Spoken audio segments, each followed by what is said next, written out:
नमस्कार, मैं अनुराग शर्मा। मेरी पिछली वीडियो में तो आपने देखा ही, वो जनसंपर्क विभाग से जुड़े मामले में हमेशा उठाता हूँ। और वही मामला उठाते उठाते कहीं आप लोग सुन सुन के बोर ना हो जाओ करके आज एक नए विभाग का नया मुद्दा लेके आया हूँ। और ये पहला विभाग होगा जिसमें मैं किसी अधिकारी को दोष दूंगा, ना किसी मंत्री को दोष दूंगा, ना किसी विभाग को दोष देने वाला हूँ। मैं बस एक विमर्श लेकर आया हूँ प्रदेश की जनता के सामने। जैसा कि आज का विषय मैं शुरू करूँ उससे पहले तो एक प्रार्थना होती है, अक्सर स्कूलों में गाई जाती है। तो उसकी लाइन मैं दोहराना चाहता हूँ आपके सामने कि हमको मन की शक्ति देना, मन विजय करे, दूसरों की जय से पहले खुद की जय करे। तो जैसा आपने प्रार्थना में पंक्तियां सुनी कि दूसरों की जय से पहले खुद को जय करें, क्योंकि वैसे सम्मान तो हर किसी का होना चाहिए, लेकिन स्वयं का भी आत्मसम्मान होना चाहिए। ये नहीं कि भाई घर के जोगी जोगड़ा, बाहर के जोगड़ा संत, घर के देवता पथरा और बाहर के पथरा देवता। तो ये जो कहावतें रही है ना, इसको इन विषयों पे चर्चा जरूरी है। छत्तीसगढ़ खेल एवं युवा कल्याण विभाग द्वारा राजधानी रायपुर के साइंस कॉलेज मैदान में 12 से 14 जनवरी युवा महोत्सव का आयोजन था। उस युवा महोत्सव में कुमार विश्वास एंड टीम का कवि सम्मेलन था। तो कुमार विश्वास एंड टीम के जो कवि सम्मेलन में एक भी स्थानीय कवियों को अवसर नहीं दिया गया। इस हेतु स्थानीय कवि ने बहुत विरोध किया और वैभव बेमतरिया जी ने एक वीडियो बनाकर ये बात साफ कही थी कि अधिकारियों पर कुमार विश्वास ने ही दबाव बनाया था कि एक भी स्थानीय कवि मेरे मंच में नहीं होगा, मेरे मंच पे मैं और मेरी टीम ही कविता करेगी। तो मैंने आरटीआई लगाई भाई कि कितना पैसा ले लिया यार उनके उनके कवियों ने जो मंच में कविता की। तो 30 लाख रुपए अपने 1 घंटे के कार्यक्रम में कुमार विश्वास टीम ने 30 लाख रुपए लिए। और ये कवि सम्मेलन कैसा था मैं आपको बताता हूँ।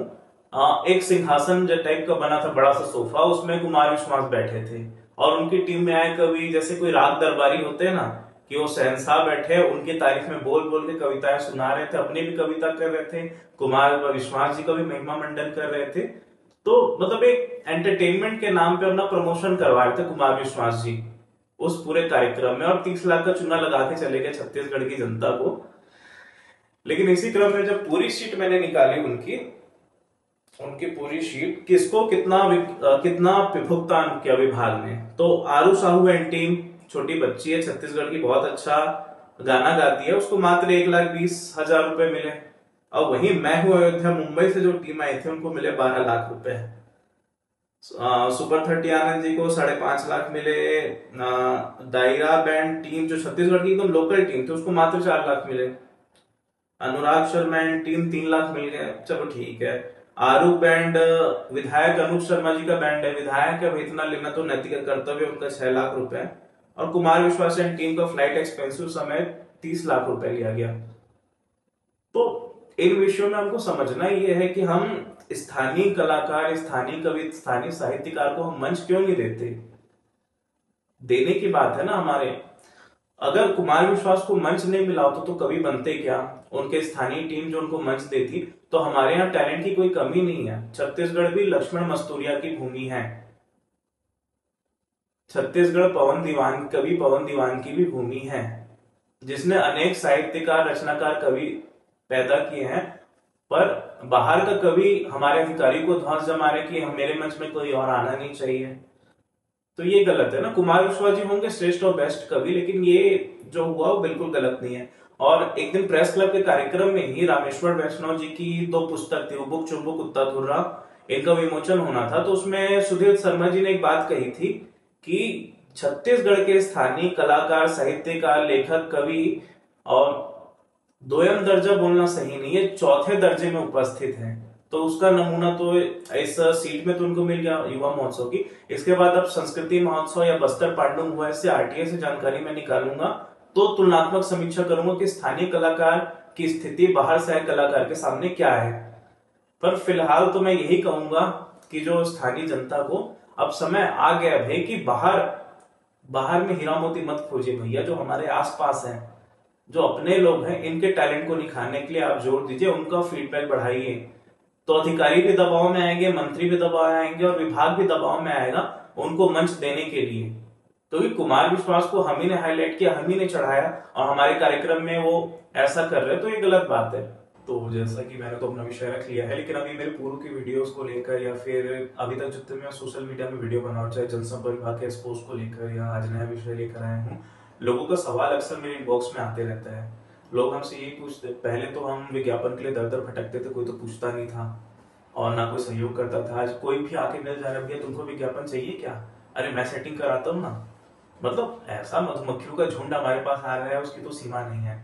और इसके अलावा भी लोग हैं जो सवाल करते हैं हमसे कि कोई मेरे बैकग्राउंड के बारे में पूछता है, आपने मीडिया वर्क कहाँ किया है, क्या एक्सपीरियंस है?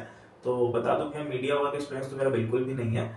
मैं हाँ, अखिल भारतीय विद्यार्थी परिषद में मैंने काम किया 6 साल, रायपुर इकाई में, और पत्रकारिता विश्वविद्यालय में उसका काम देखा था। और 2020 में मैंने महासमुंद डायरी शुरू की थी एज अ वेब पोर्टल। फिर मैंने महासमुंद वाड़ी नाम से पत्रिका निकाली, बस उसको विज्ञापन नाम मिलने की वजह से हमने संघर्ष शुरू किया, और कोई बड़ी कहानी नहीं है।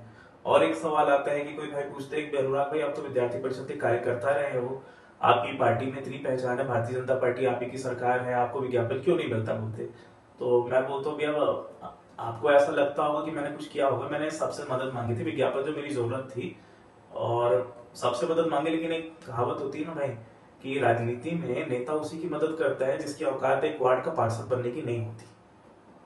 उन्हीं को लोग आर्थिक सपोर्ट दिलाते हैं, आर्थिक वो दिलाते हैं। और जिनमें क्षमता होती है युवा नेताओं को, तो उनको पावर सप्लाई ये दे देंगे, तो उनकी जगह हम जाके नहीं बैठ जाएंगे। वही हमने सबसे संपर्क किया था। जब पिछली सरकार में भी संपर्क किया था विज्ञापन के लिए। अभी जो सरकार बनी थी उनकी तो रिसर्च टीम में काम किया था मैंने, वाराहे में काफी कुछ टूल किट भी बनाए थे मैंने बीजेपी के लिए। और मैंने बस वही की थी, थोड़ा आर्थिक सहयोग के लिए विज्ञापन देते रहे। मैम ने तो 35,000 विज्ञापन की मांग की, नहीं हुआ तो चलो 15,000 ही दे दो, बोला मैगजीन या पोर्टल में। जब हर तरफ से निराशा हाथ लगी, फोन करता था इनको मैं, तो भाई मैं 10 मिनट में कॉल करता हूँ, इनका 10 मिनट आज तक नहीं आया। भाई मंडे को मिलते हैं, आज तक मंडे नहीं आया इनका। तो सब तरफ से जब निराशा हाथ लगी, एक बीजेपी लीडर ने तो हमको ये भी कह दिया कि भाई देखो, पहले आना था आपको संगठन से, जिनका विज्ञापन लेने के लिए नाम जाना था वो चले गया, अब बजट तो बिल्कुल नहीं है। भाई ऐसी चीज, हम तो मेरा दिमाग खिसका कि यार बजट नहीं है तो किसके लिए बजट नहीं है? तो मैंने सारे विभाग का बजट निकाला, इतना आरटीआई पे आरटीआई लगाई, लगभग 6 महीने की मेहनत का जो जवाब आया, तो सारा कुछ मेरे सामने में आया। और एक सवाल है कि अनुराग भाई आप स्टूडियो कहाँ से जुटाते हो?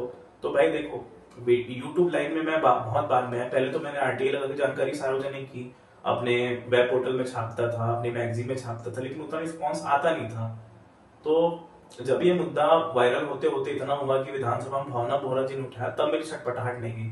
तुरंत स्टूडियो गया, भावना बोरा जी ने उठाया, दूसरे दिन वीडियो बनाया और अपलोड किया। उसके बाद से यूट्यूब लाइन में मैं आया हूँ आप सबके सामने।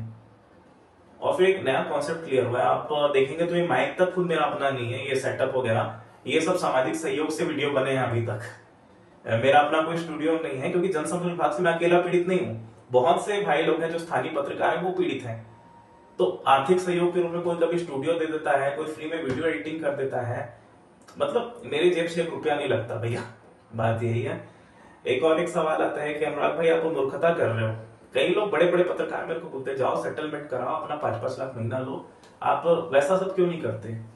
तो भाई जब मैं थक गया था ना सबसे मदद मांगते मांगते विज्ञापन के लिए, तो मेरे मन में एक ख्याल आया था, यार जो हनुमान जी जब लंका गए थे ना, तो रावण के पीएसओ से उसके करीबियों से तो मिलने अपॉइंटमेंट तो नहीं ली थी कि मुझे मिलना है।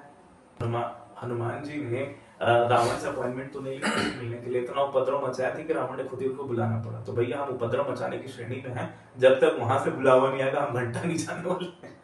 और जो भी और हमको भी मजा आ रहा है, पता है, लोग बोल रहे हैं चलो सेटलमेंट करते हैं, मैं आपकी तरफ से सेटलमेंट करूंगा। तो भैया हमको किसी एडवाइजर की जरूरत नहीं है, ना किसी मीडिएटर की जरूरत है। हमने अपनी मर्जी से आरटीआई लगाई थी, अपनी मुहिम छेड़ी थी और कर रहे हैं। रही बात राइट विंग की नाराजगी की, तो मेरा बैकग्राउंड राइट विंग से है, तो कई लोग बोलते हैं आप राइट वाले पत्रकार हो कि लेफ्ट वाले पत्रकार हो, बीच में ताली बजाने वाले होते हैं, ऐसा तर्क देते हैं लोग। तो भैया हमने तो आरटीआई लगा के पहले सार्वजनिक की, ये सोच के कि कुछ होगा कुछ में तो नहीं होगा, कुछ होगा कुछ नहीं में कुछ तो होना चाहिए करके। तो हर एक विचारधारा के लोगों ने अपने अपने हिसाब से उसका यूज किया। किसी ने वर्तमान सरकार को क्रिटिसाइज किया, किसी ने कुछ किया, लेकिन मैंने जितने वीडियो बनाए पूरी निष्पक्षता से बनाए। भूपेश बघेल की भी गड़बड़ियां निकाली और वर्तमान विष्णुदेव साय की भी गड़बड़ियां निकाल रहा हूं मैं। तो मुझे उन सबसे कोई प्रॉब्लम नहीं है। फाइनली आपसे यही है कि जब मुद्दों में ताकत होती है तो सहयोग मिलता है लोगों का, और उसी सहयोग से मैं इतने सारे वीडियोस बना रहा हूँ और आप तक पहुंच रहा हूँ। और आपसे भी सहयोग की अपेक्षा है भैया, लाइक कमेंट सब्सक्राइब करें और थोड़ी अपनी ग्राहकी बढ़ाओ। भाई खुद का स्टूडियो हो, खुद का माइक है। इन्हीं बातों के साथ नमस्कार।